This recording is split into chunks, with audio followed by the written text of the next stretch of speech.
Hello दोस्तों, नमस्कार। एक बार फिर आप सभी का स्वागत है। हमने सबसे पहले पढ़ा हिंदी साहित्य का इतिहास लेखन। हिंदी साहित्य का इतिहास लेखन कहाँ से शुरू हुआ, किसने शुरुआत की और कौन कौन से इतिहास ग्रंथ लिखे गए, वो हमने पढ़ा। अब हम पढ़ेंगे हिंदी साहित्य का काल विभाजन व नामकरण। क्या पढ़ेंगे?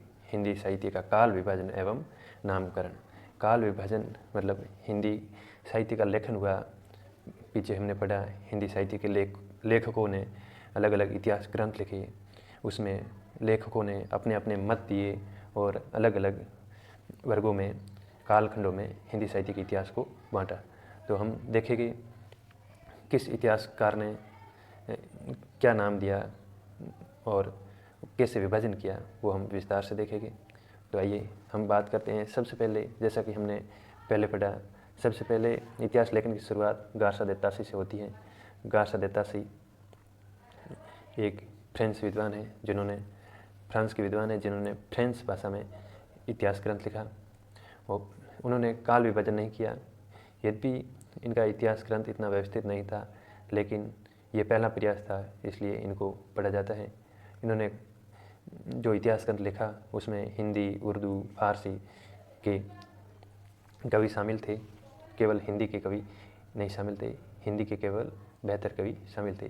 तो इन्होंने काल विभाजन में योगदान नहीं दिया। उसके बाद नाम आता है गिरियर्सन का जो इतिहास ग्रंथ है वो कालानुक्रम पद्धति पर लिखा गया पहला इतिहास ग्रंथ है। इन्होंने हिंदी साहित्य के इतिहास को 12 खंडों में बांटा। कितने खंडों में बांटा? 12 खंडों में बांटा। हम देखते हैं कौन कौन से खंडों में बांटा। सबसे पहले इन्होंने बताया कि हिंदी साहित्य का जो पहला चरण है वो चारण काल से स्टार्ट होता है। किससे होता है? चारण काल से, क्योंकि इस काल में चारण कवियों ने अधिक रचनाएं लिखी, इसलिए इस काल को नाम दे दिया चारण काल। और उसका काल बताया 700 से 1300 ईस्वी का। उसके बाद 15वीं शताब्दी का धार्मिक पुनर्जागरण, दूसरा कालखंड। तीसरा कालखंड बताया मलिक मोहम्मद जायसी का प्रेम काव्य, ब्रज का कृष्ण काव्य जो 1500 से 1600 ईस्वी के बीच बताया, मुगल दरबार, तुलसीदास, रीति काव्य, तुलसीदास के अन्य प्रवृत्ति। 18वीं शताब्दी कंपनी के शासन में हिंदुस्तान, महारानी विक्टोरिया के शासन में हिंदुस्तान, विविध अज्ञात कवि। इस प्रकार गिरियर्सन ने इस 12 कालखंडों में हिंदी साहित्य के इतिहास को बांटा। उसके बाद हम देखते हैं मिस्र बंधुओं के बारे में। मिस्र बंधुओं का इतिहास ग्रंथ है मिस्र बंधु विनोद। ये भी कालानुक्रम पद्धति पर लिखा गया इतिहास ग्रंथ है जो हिंदी भाषा में है। इनके काल विभाजन के बारे में देखेंगे। इनकी एक विशिष्ट बात यह है कि इन्होंने कालखंडों को 2 उप विभाजन किया, प्रत्येक कालखंड का 2 उप विभाजन किया। और अगर शुक्ल की बात आई तो शुक्ल ने दोहरा नामकरण किया, एक ही कालखंड का 2 नाम दिए। और इन्होंने एक काल की 2 उपखंड किए। जैसे प्रारंभिक काल है तो पूर्व प्रारंभिक काल और उत्तर प्रारंभिक काल। प्रारंभिक काल को 2 भागों में बांट दिया। और पूर्व प्रारंभिक काल 700 से 1343 ईस्वी और 1344 से 1444 ईस्वी, ये ईस्वी है यहाँ पे। और उसके बाद में माध्यमिक काल को भी 2 भागों में बांटा, पूर्व माध्यमिक काल और प्रौढ़ माध्यमिक काल। पूर्व माध्यमिक काल 1445 से 1560 तक और प्रौढ़ माध्यमिक काल 1560 से 1680 तक। उसके बाद हम देखते हैं अलंकृत काल। ये रीतिकाल है जिसको मिस्र बंधुओं ने अलंकृत काल कहा। इसको भी 2 भागों में बांटा, पूर्व अलंकृत काल और उत्तर अलंकृत काल। 1681 से 1790 तक पूर्व अलंकृत काल और उत्तर अलंकृत काल 1791 से 1889 तक। उसके बाद में चौथा कालखंड बताया परिवर्तन काल, जिसको वर्तमान काल भी कहते हैं। इसका कालक्रम बताया, परिवर्तन काल का काल बताया 1890 से 1924 तक और वर्तमान काल जो 1926 से अब तक है। तो ये रहा मिस्र बंधुओं का कालखंड, कैसे इन्होंने कालखंड में बांटा। अब हम आगे देखेंगे आचार्य शुक्ल का काल विभाजन। आचार्य शुक्ल का काल विभाजन हमेशा परीक्षाओं में पूछा जाता है, ये महत्वपूर्ण है, इसको आप जरूर याद करें। आचार्य शुक्ल ने काल विभाजन किया, इसका दोहरा नामकरण किया, प्रत्येक काल के 2 नाम रखे। जैसे 4 भागों में बांटा, 900 वर्षों के पूर्ण इतिहास को 4 भागों में बांटा और सबसे पहले आदिकाल नाम रखा और उसी का नाम रखा वीरगाथा काल। उसके बाद में पूर्व मध्यकाल और पूर्व मध्यकाल का एक दूसरा नाम भक्तिकाल रखा। उसके बाद उत्तर मध्यकाल और उसका एक और नाम रीतिकाल, आधुनिक काल और गद्यकाल। इस प्रकार प्रत्येक कालखंड के 2 नामकरण किए। आचार्य शुक्ल ने 4 खंडों में पूरे हिंदी साहित्य के इतिहास को बांटा। तो हम देखें कि आदिकाल का कालक्रम आचार्य शुक्ल ने विक्रम संवत में बताया है 1050 से 1375 विक्रम संवत, और भक्तिकाल को 1375 से 1700, उत्तर मध्यकाल 1700 1900 और आधुनिक काल 1900 से अब तक, ये विक्रम संवत में है। अगर इनको हम ईस्वी सन में देखें तो इनमें से ईस्वी सन हमेशा 57 वर्ष पीछे चलता है, तो इनमें से हम 57 घटा देंगे। क्या करेंगे? 57 घटा देंगे, तो 1050 में से 57 घटाते हैं तो आते हैं 993 ईस्वी, और 1375 में से 57 घटाते हैं तो आते हैं 1318 ईस्वी सन। जैसे अब 2023 चल रहे हैं तो उसी प्रकार 1318 से होते हुए 2023 की ओर हम बढ़े हैं। और ईस्वी सन में हम भक्तिकाल का समय देखें कि 1318 से 1643 तक, रीतिकाल का समय है 1643 से 1843 तक, और आधुनिक काल का समय 1843 से अब तक। अगर पूछे शुक्ल के अनुसार आधुनिक काल की शुरुआत तो 1843 होगा। उसके बाद हम पढ़ेंगे राम कुमार वर्मा का काल विभाजन। राम कुमार वर्मा ने जो पहला कालखंड माना वो माना संधि काल, और संधि काल का समय बताया 750 से 1000 विक्रम संवत।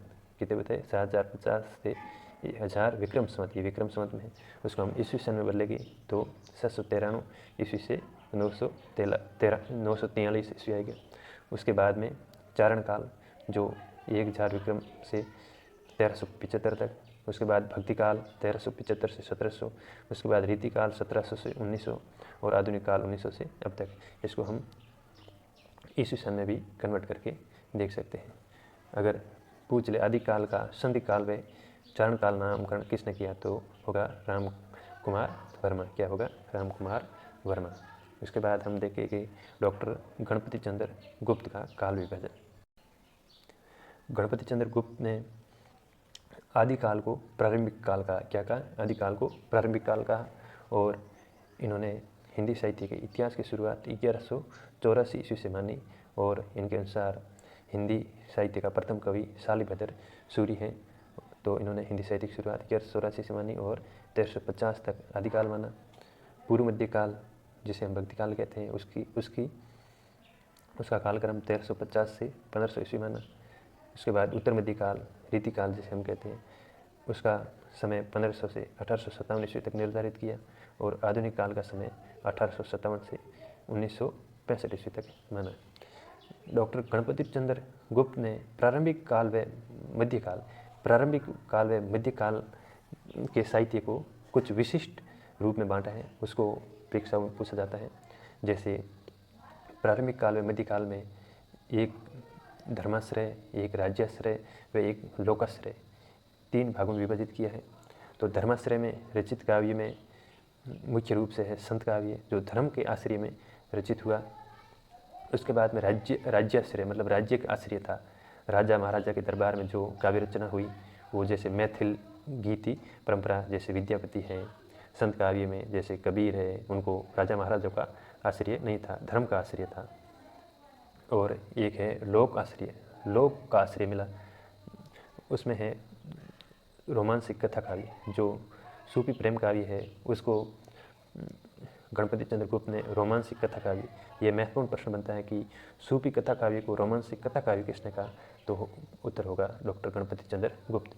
और रीति मुक्त जो रीतिकाल के रीति मुक्त वर्ग के कवि हैं उनको स्वच्छंद प्रेम काव्य में रखा, और इनको भी लोकाश्रय में रखा।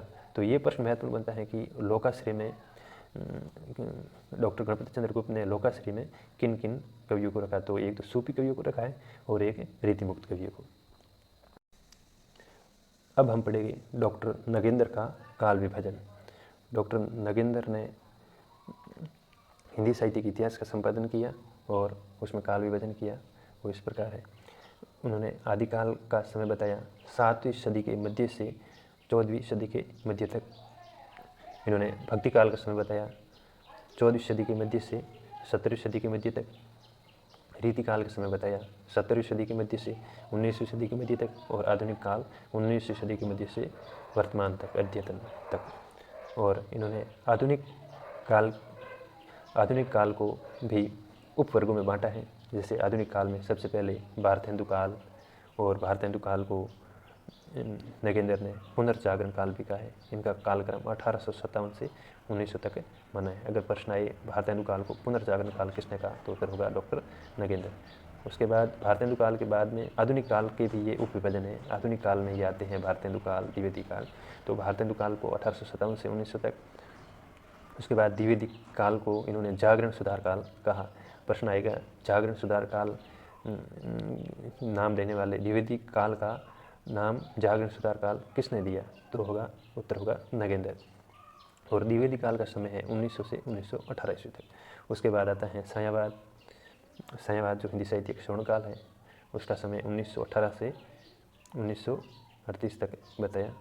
और सायावादोत्तर 1938 से शुरू होता है। सायावादोत्तर के बाद में आगे हम देखते हैं सायावादोत्तर का भी उपविभाजन किया है। सायावादोत्तर में जो काल आते हैं वो है प्रगति प्रयोगवाद, ये दोनों साथ में बताया। प्रगति प्रयोगवाद काल जो 1938 से 1953 तक है।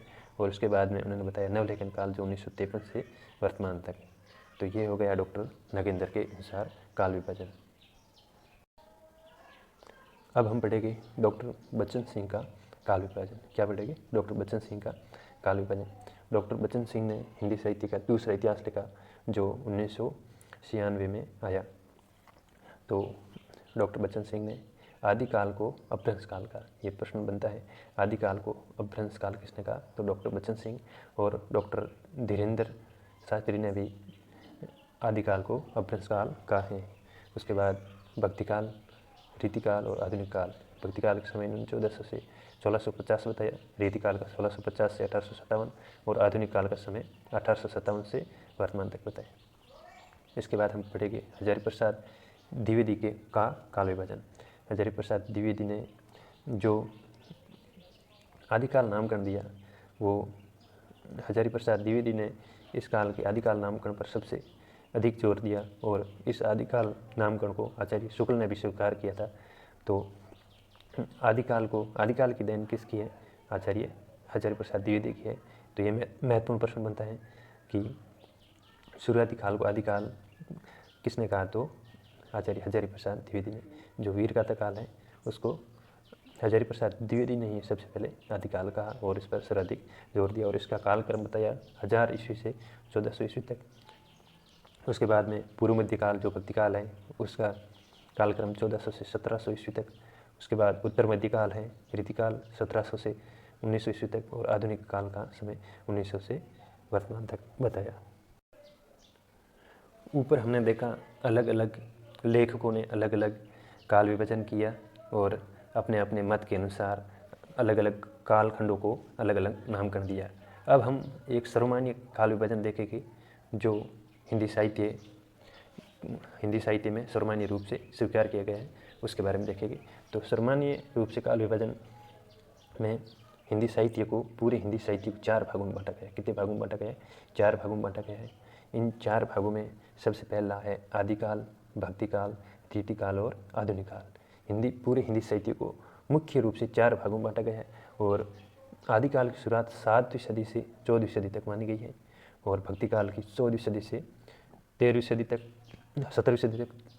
और रीतिकाल की 17वीं सदी से 19वीं सदी तक। और आधुनिक काल की 19वीं सदी से वर्तमान तक। ये तो हो गया काल विभाजन मुख्य रूप से। अब हम देखेंगे आधुनिक काल का भी विभाजन किया गया है, उसको हम देखेंगे। आधुनिक काल में सबसे पहला काल आता है, वो आता है भारतेंदु काल। कौन सा काल आता है? भारतेंदु काल, जो हरिश्चंद्र भारतेंदु के नाम पर पड़ा। और इसकी शुरुआत, भारतेंदु काल की शुरुआत 1850 से 1900 तक मानी जाती है। उसके बाद आता है द्विवेदी काल। ये द्विवेदी काल महावीर प्रसाद द्विवेदी के नाम पर पड़ा। हजारी प्रसाद द्विवेदी का भ्रम हो सकता है, पर द्विवेदी काल नाम महावीर प्रसाद द्विवेदी के नाम पर पड़ा, जो 1900 से 1918 तक है। उसके बाद आता है सायावाद। संयवाद का समय है 1918 से 1938 तक। संयवाद में जयशंकर प्रसाद, निराला है, सुमित्र नंदन पंत है और महादेव वर्मा, ये 4 मुख्य कवि हैं संयवाद में। उसके बाद में आता है प्रगतिवाद। प्रगतिवाद की शुरुआत 1938 से 1943 तक मानी जाती है। शुरुआत 1938 और 1943 तक प्रगतिवाद चला। उसके बाद प्रयोगवाद आता है जो 1943 से 1952 तक। उसके बाद आती है नई कविता 1952 से 1960 तक। नई कविता के बाद में आती है साठवोत्तरी कविता। साठवोत्तरी कविता आती है 1960 से 1975 तक। उसके बाद में आती है समकालीन कविता जो 1975 से वर्तमान तक। ये एक सर्वमान्य काल विभाजन है। यदि परीक्षा में किसी विशेष लेखक का नाम न लिखकर सामान्य रूप से पूछा जाए किसी काल विभाजन के बारे में, तो आप इसको वरीयता देके